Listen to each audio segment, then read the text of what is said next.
Hello, YouTube world. Ed Kirkpatrick. Thanks for stopping by. God bless you. You know, time marches on. We just thinking here today, it's deer season's over with here, and in Georgia, and now it's quail and rabbit season. Hogs, you know, you can still do that, and ducks for the young boys. And I got to think about them duck hunters and their dogs, and then, you know, the rabbit hunters and their dogs, and the quail hunters and their dogs. That's the season we in now. Things are scarce and hid out so much you need a dog to find it, I reckon. Anyhow, so I got to think about all the dogs I've had over the years. And remember, my first dog growing up as a kid was Shags. He was a collie and a black lab mix with long hair like a collie. Beautiful dog, very smart. He would ride my fishing boat with me and walk with me going through the woods, shooting squirrels and everything. Wasn't really a squirrel dog, but you know, he'd get it and bring it back to you. He's a good old boy, Shags was. Then after that, I had a dog named Astro, and he was a big one, some kind of mud mix. I don't know. That dog was plumb crazy. He'd get out and I live in a neighborhood here, growing up as a kid, and up the hill was a little putt-putt golf course.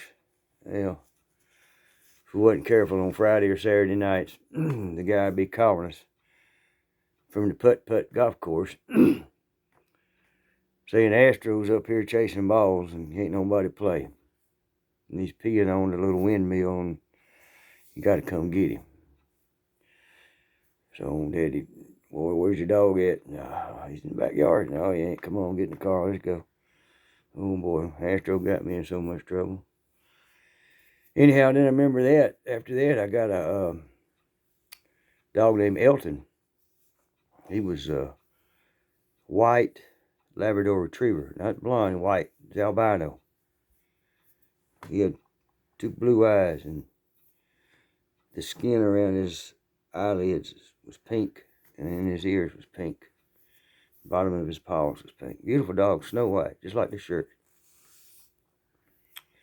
But he was an albino or whatever, and he didn't last for about a year or so. It just wasn't in the cards for him to be around, especially not to breed with anything. He died at an early age, and then I got Tom. He's a golden retriever. He's a good dog. Loved my daddy. Yeah, he did. Tom went duck hunting a few times. He didn't particularly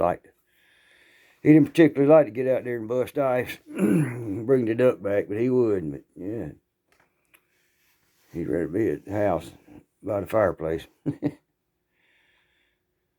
Then I had a dog named Rambler. I'll get back to him in a minute. After that, I had a pug named Roxy. She was cute as could be. Smart little old dog, too. She, you know, barked. She had to go out at night, and for whatever reason, she couldn't get me up or whatever. She'd jump in the shower and tinkle in the shower. Don't know where she got that from, but that's what she'd do. Never had to worry about the dog tinkling or pooping in the house, you know, if I was even gone. She knew to do it pretty cool. You just turn it on, clean it up real easy. Then I had Sport. He was a beagle. He's a good dog. Excuse me. He's rather dumb, though. He run out in front of a truck. Yeah, old boy. Then I got Spud over there. Well, he's a mixed up mutt. My mama pretty much got him now. He's a good old boy. He takes care of us. But I have to go back a few years back there, and that dog I had named Rambler. I was in my mid-20s, and you know how you are. You got a pretty good little job in mid-20s. And Had a little money. I met some guys and went coon hunting with them. I didn't know nothing about coon hunting. Well, I learned real quick. Better have you a good flashlight and a good set of legs and a good set of briar britches. And you better not be afraid to walk into a spider web every now and then either. Anyhow, you go out, you turn the dogs loose there at night. They tree a coon and go by and shine the flashlight on the coon and harvest it if you want to, or just scare the heck out of it. So we'll be there next weekend to hunt. Anyhow, these boys had some high-powered dogs. I mean, they had these red-bone hounds and blue-tick hounds and these fox hounds.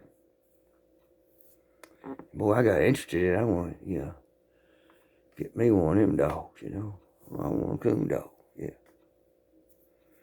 So I asked them about them, and they said, well, an old boy, Ray Reynolds, he said, I got my dog out there in Mississippi. I got the lady's number. You want to call her? They're expensive, though. They're about $500-600. That's a lot of money back then. And I said, well, yeah, get me the number. So I got the number from him.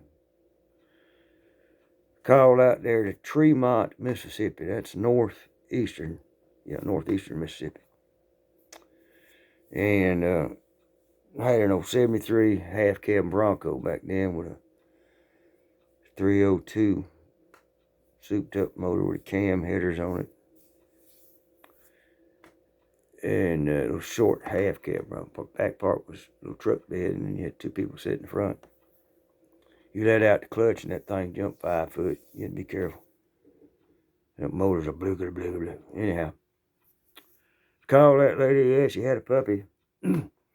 Just turned 10 weeks old. It's a male, and she wanted $800 for it. I said, well, Ray Reynolds told me I can get one for about $5. She said, well, I ain't got but one, and this one's $800. Unless you want to wait, another year. No, I'll take the dog. Where you live at? She told me. Told her where I lived at. You gonna drive all the way here to get that dog like Ray? I said, yep.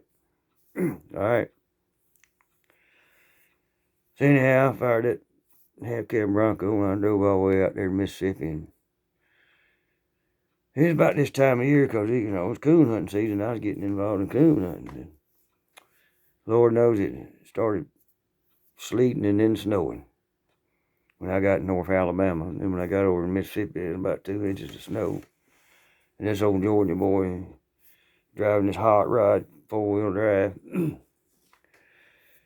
Yeah, man, I was tighter than a blue tick hound, I'll tell you that. Anyway, got there, paid her, got out of town about 15 miles and found a little old, we call them Indian motels. I don't know what y'all call them. Anyhow, cheap place that let you have a dog.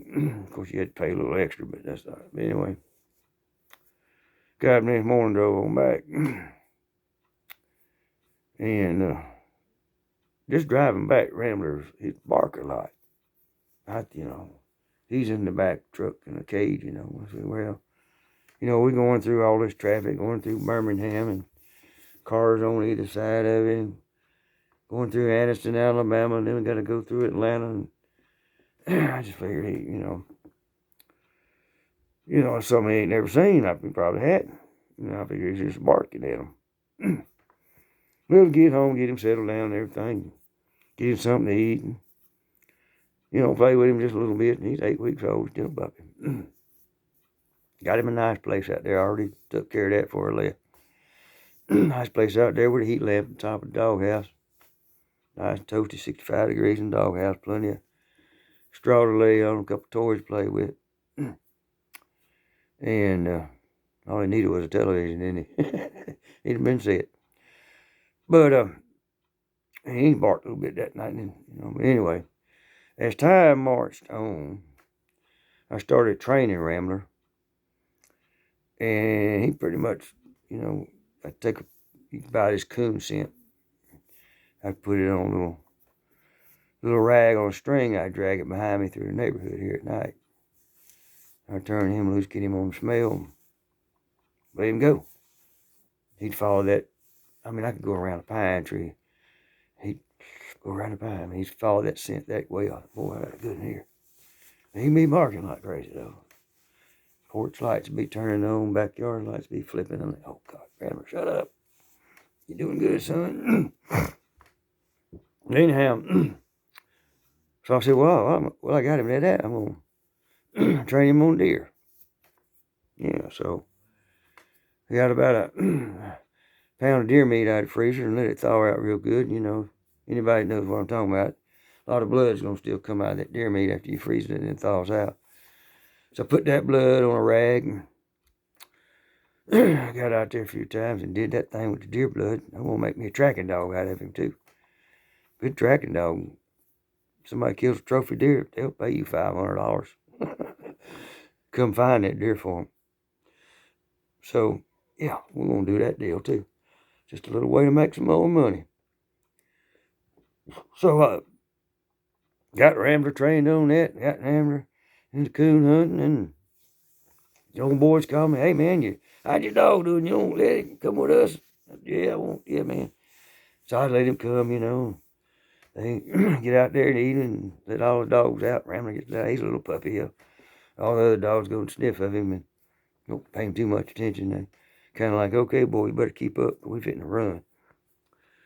And that's what them dogs do. And Rambler just running and he's just a damn barking. And those coon dogs, they just strike out, you know.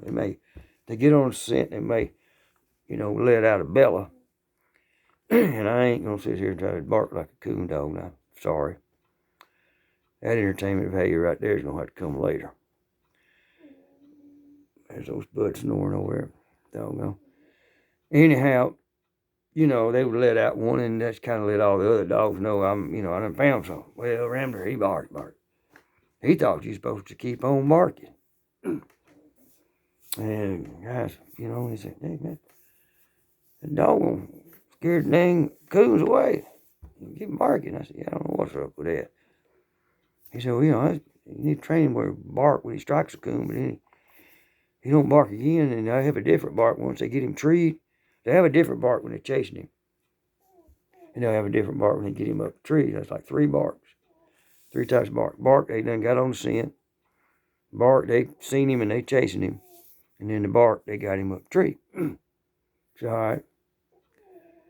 I work with that dog when I work with that dog.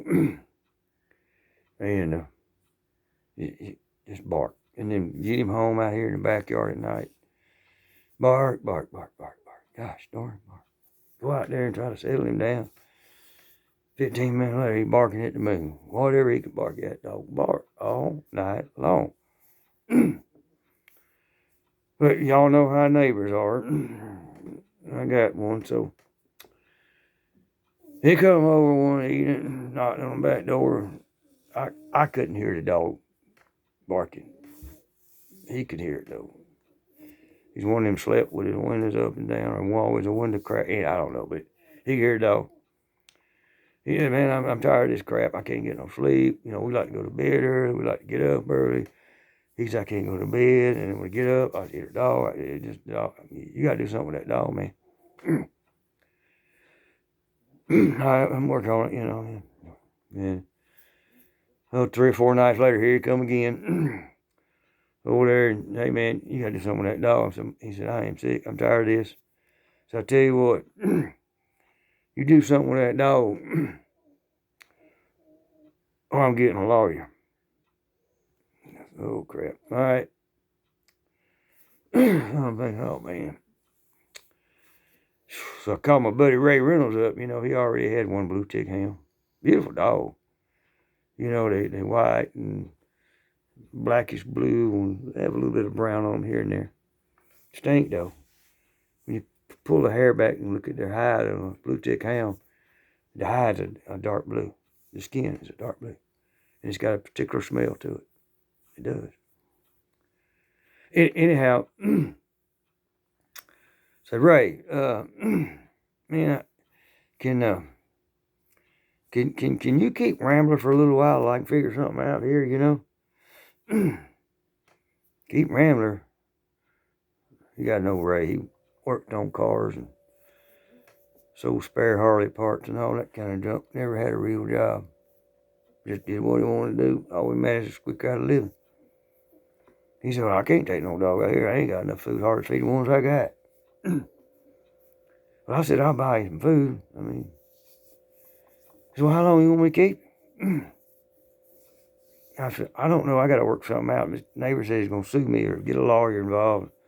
And anytime lawyers get involved, that just costs money. You know that, and I know that. And he said, well, best thing you can do is just give me that dog. And just, you know, get you another one later. I can train that dog.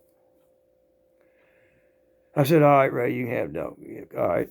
That if you want the dog and I'm giving him to you, you come get him. I ain't bringing him to you. All right, I'll come get him. You can come right now? I said, yeah, come on.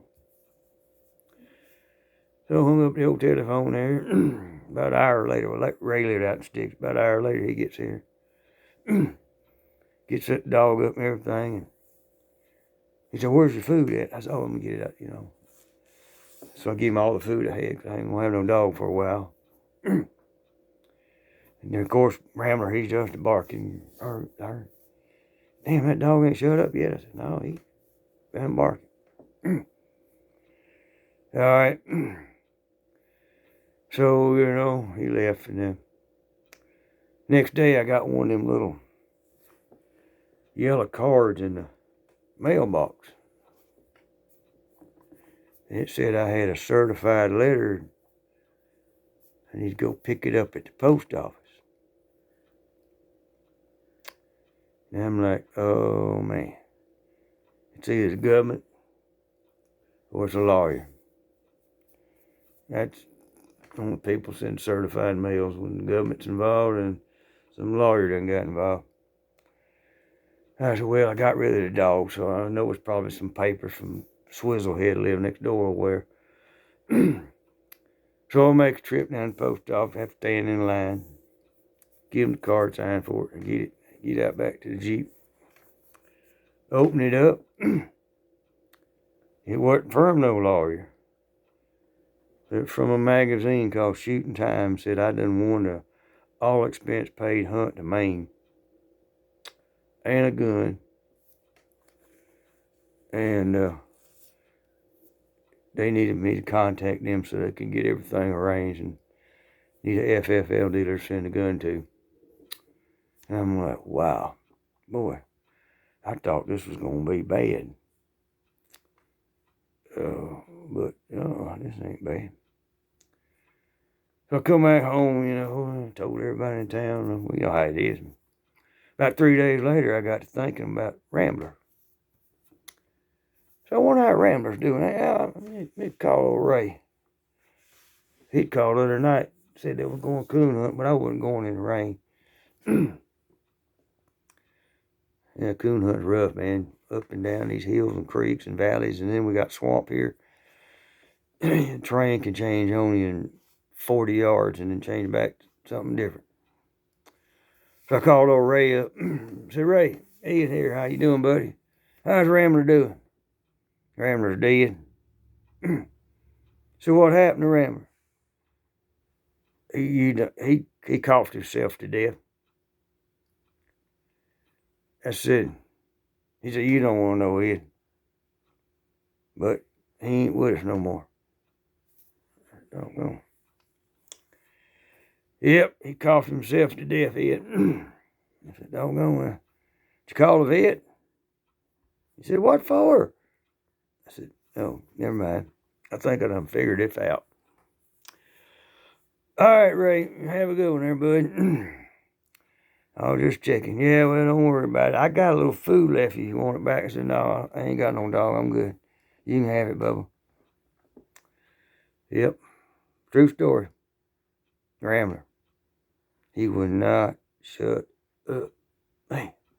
He wouldn't go 15 minutes without letting out some kind of howl and bark or the doggone thing I ever seen. Good coon hound though. I mean, for what we trained him for.